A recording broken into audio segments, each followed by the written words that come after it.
All right, we are live. I am JL Martinez, your host for MMFM Digital. That's the Miami Media and Film Markets digital platform. And I am so excited today to welcome my guest, Kristen Murtha. She is an amazing producer. She is based out in Los Angeles, California. We had a great chat back in February when we thought that we would have a live event in June. Unfortunately, things have taken a turn, but here we are in this amazing digital format. Just going through the motions and just trying to do whatever we can to chat, to keep the industry alive and just kind of figure out what's next. But at the same time, have some very interesting conversations with some of our friends and colleagues from the industry. And there has been quite a lot going on over the past few weeks. There's been rumors kind of circling around that Amazon may be buying AMC theaters, which means that you can have your buttery stale popcorn delivered with free 2-day delivery, maybe even at Whole Foods. What it also means is that the industry is changing quite dramatically, and there's going to be a lot of interesting things coming down the pike, I think, in the next few months. But as I've always said, I think it is the time for the indie producer to rise and shine because no one knows how to pivot quite like the indie producer. Kristen has done independent productions as well. So we're excited to talk about all that kind of fun stuff. And not to mention, there have been some interesting new opportunities. I had mentioned before that there are something called quarantine film festivals popping up.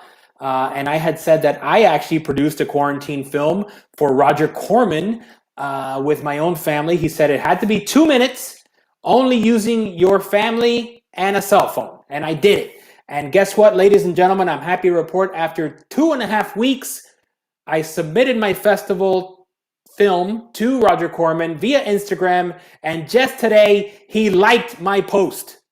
So I think we won, guys. I think we won. I don't know. It's a lot of fun that he actually saw my kids making a movie, though. To be able to say that Roger Corman saw my kids in a movie is quite the accomplishment.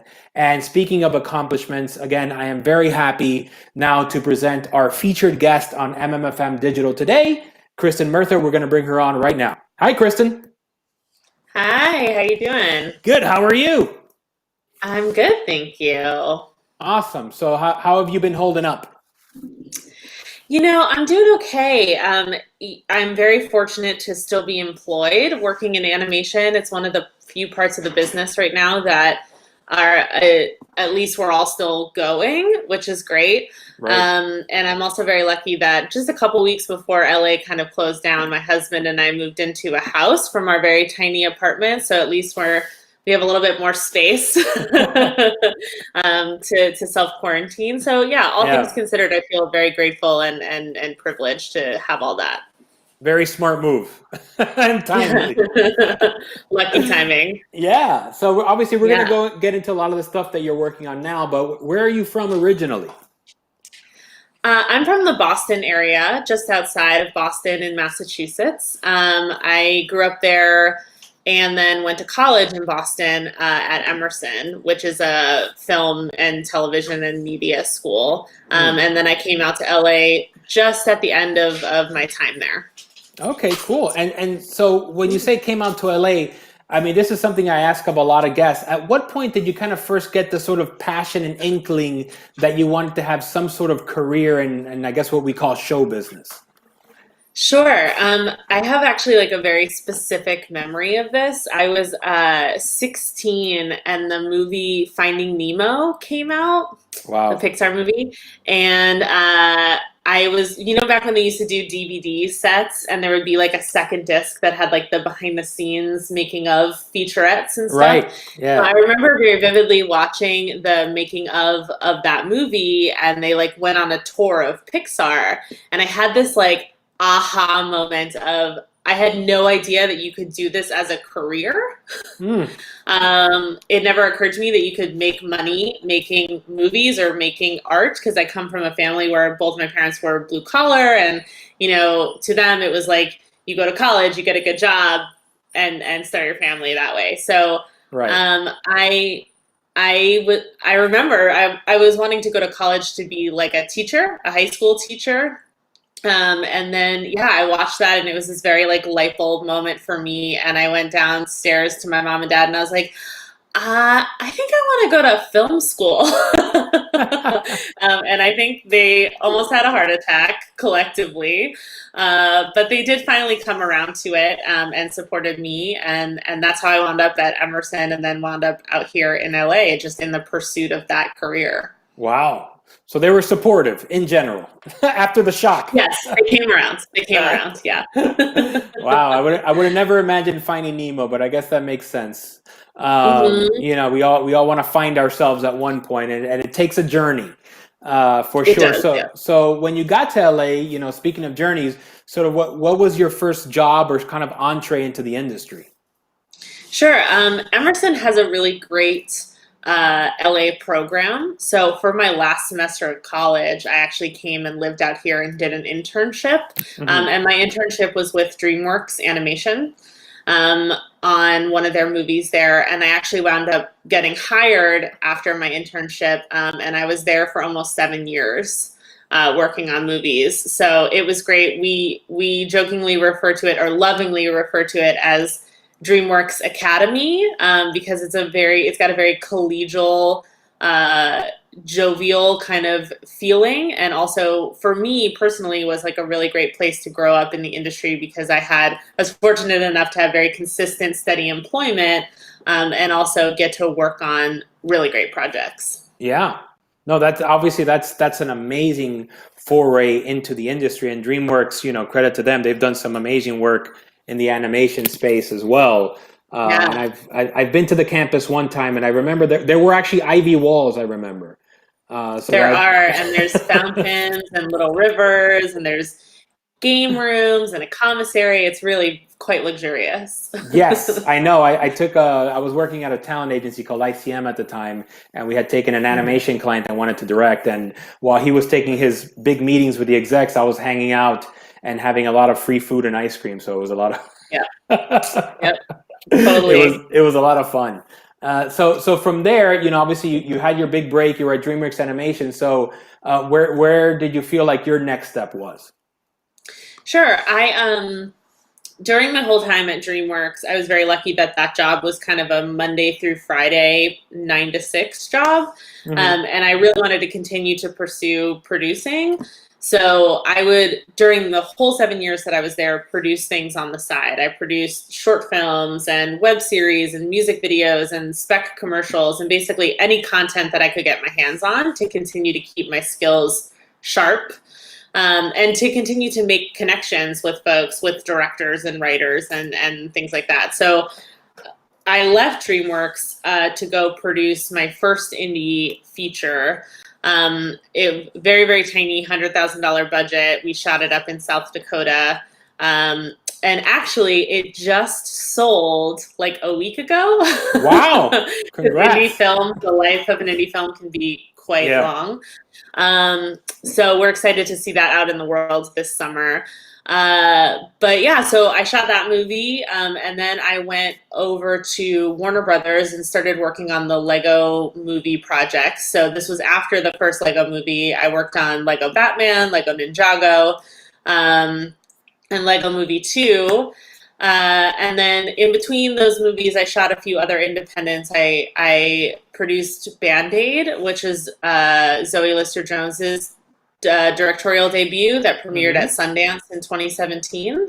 Right. And The Oath, which is Ike Barinholtz's directorial debut, which came out a few years ago. Wow. And then I was an executive for a little while at Warner Brothers, and now I'm at Netflix. Wow. So, but obviously, there was a lot in terms of going from, Emerson to interning at DreamWorks, and now you're an executive at Warner Brothers, doing some of the most popular animation films of the past few decades. And obviously, I have to mention and to give a shout out anytime, we're a Miami show, to Phil Lord, who was on that show, Yeah. Hmm. who's a Cuban kid from Miami. Not a lot of people know that by his name.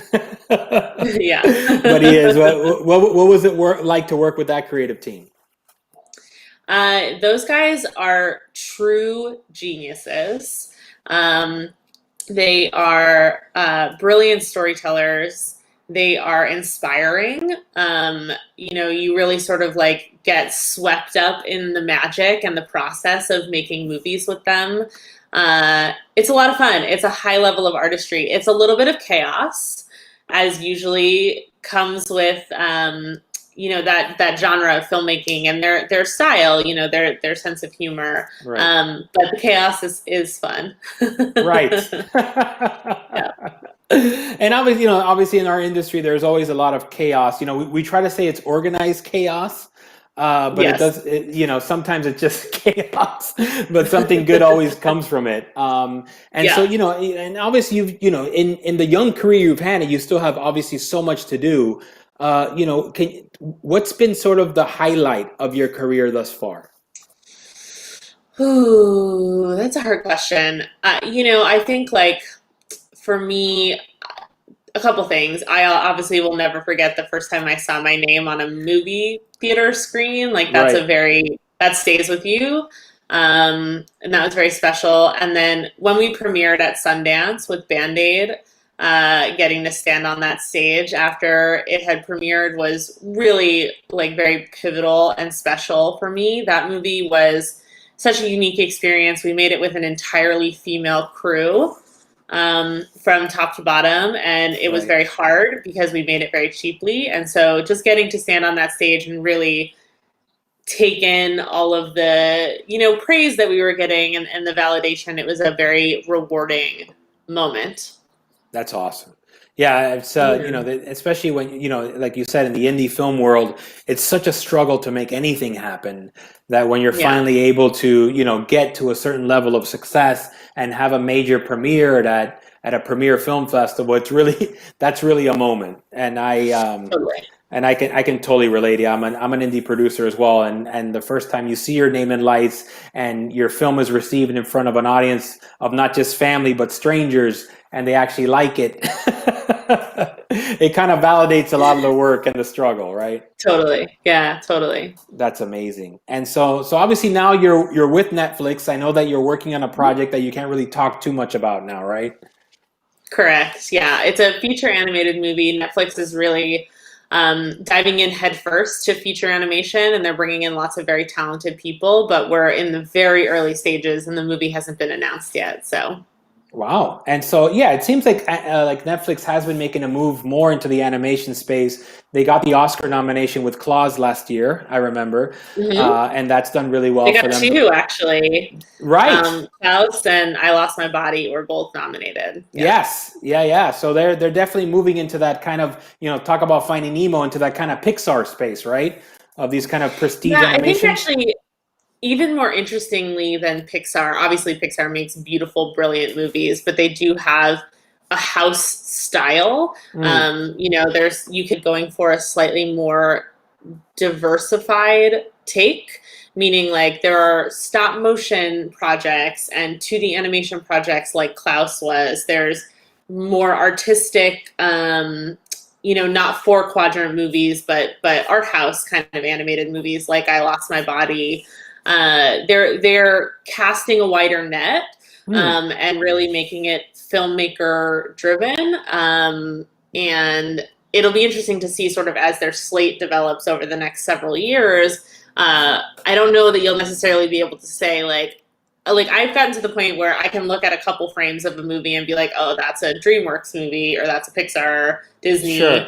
You can understand like a house style, but I don't know that Netflix will ever have like an overarching house style. So it'll be interesting to watch. That's actually a really great point because in watching kind of how the industry has evolved, and like you said, Disney definitely has a brand, Pixar has a brand, DreamWorks has a brand, but Netflix really seems to push a lot of sort of these sort of creative filmmakers and really give them a platform, and Mhm. just kind of let them tell their stories, which is really refreshing, especially like someone like yourself, myself, that comes from also an indie background.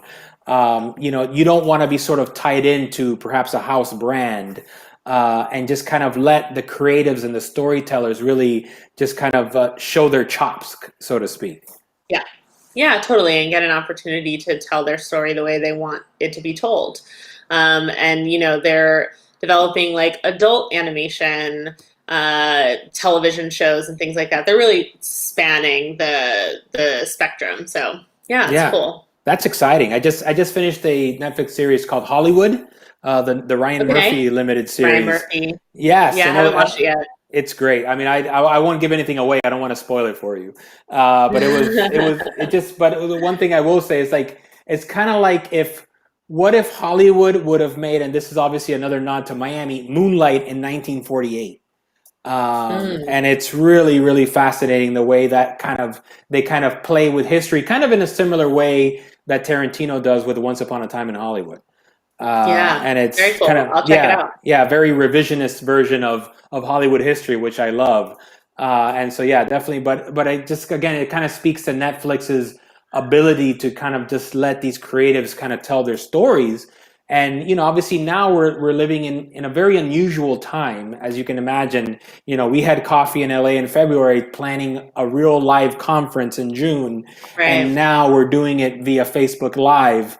And so the question is, do you have any inkling, being in LA, where does the industry go from here? Obviously, animation is affected differently than live productions, but what sense are you getting out there in terms of where the industry is heading? Sure. I want to preface this by saying this is all conjecture. I have no insider information. But I do think that this is going to be pretty revelatory and changing for the industry. I think production companies and studios are going to have to start getting creative about how to make content in this new world, especially like a pre-vaccine COVID world. And that's going to require smaller crews and more creative ways of filming things. And, I don't know the next time that we'll see a movie set with a crew of 150 or 300 extras in the stands of an arena. Like it'll just I think the types of stories that we'll be telling for a little while are going to change.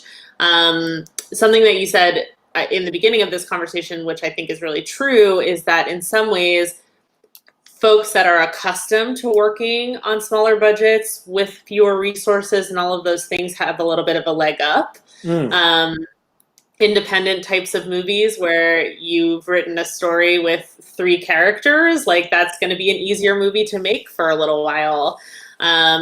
So it'll be interesting to sort of watch all of that. And I also think it's currently affecting like the acquisition side of the business because like no one's shooting anything right now. So now companies are really hungry for content and are going out and right. trying to find things that have already been made. Mm, And I think it will affect television too. Like if you think about it, there's no pilot season this right. year. And so we won't necessarily have like our standard fall September network television show releases. And so I think the industry was already changing a lot because of Netflix and Amazon and Hulu and all of those guys. And I think this will just be sort of like that catalyst to really push it all the way Right. into some new realized version. It'll be really interesting to watch. There'll be lots of think pieces written about it in Variety and The Hollywood Reporter. Right. Right. Right. Right. Yeah. Yeah, and Variety, by the way, is also live streaming conferences now too. I just tuned into an Mm. NAB one yesterday. So everyone seems to be adapting in real time, is Yeah, for what's going sure. on right now. But what about the animation space? I mean, do you see any significant changes there as well? What's interesting, what I've observed so far in animation is that we are learning that we can do this far apart. That obviously proximity helps, but we're surviving having to be apart from each other. And Mm, so it might actually open the door to more conversations about, international talent or like talent that's located in Miami that we don't necessarily have to move to Los Angeles to get them to work right. on the film. I just think it's opened our minds a little bit conceptually to the logistics of how to work in an at-home sort of like digital space. So I don't really know what the long-term effects will be, but I do think it's been proven now so far at least that like we can do it. And I think that proof will have an impact on the way that we work going forward. Yeah, no, that's very true. I think if one thing to be said is that our internet bill will be higher Oh, for sure. Yeah. over the next few years. That's my only prediction that I can make because they kind of cornered the market now for sure. But yeah, Indeed. it definitely seems, Kristen, that things are moving in a very interesting direction. Nothing that I would have even anticipated at the beginning of the year. But obviously we're all in this together, and I really just want to thank you for your time. And I know that Of you're course. yeah, you're still really busy with your Netflix project, and we so look forward to when that first announcement will be made in terms of what this is going to be. But we're very excited for you here in Miami. Thank you. Yeah, I'll send you whenever there's a press release. I'll send you the info. Please, yeah, we want any details as possible. We want to break it right here on MMFM Digital. Awesome. And in the Awesome. meantime, I'll let you know what Roger Corman thinks of my 2-minute movie. Please. That sounded very exciting. Yeah, we're very excited. It's like, I have 3 kids, and we're in like a 2.5 bedroom apartment in Miami, 10 months, 4 years old, and 6.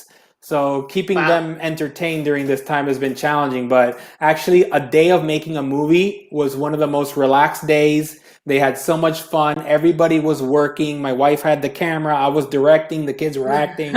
So it's like, if you want to make a movie at home, it's actually a fun way to pass the time. Yeah, there's some focus that's required of it that draws everybody's energy out. Yeah, it really does. And now we're Yeah. thinking about a sequel. So there you go. Oh, there you go. Next weekend. All right, Kristen. So I want to thank you again on behalf of myself and the organization for taking the time to talk about yourself and your career and all the great things that you've been doing. It was my pleasure. Thank you so much for having me. Awesome. Thank you so much, Kristen. Bye. Bye.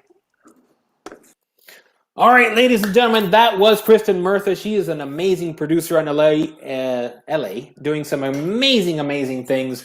Obviously, we're all still kind of waiting and seeing what's going to happen over the next few months. But, until then, I am your host, J.L. Martinez, on behalf of the Miami Media and Film Market, our host, Kamakol, my producing partner, Patty Arias, and Joe Chi.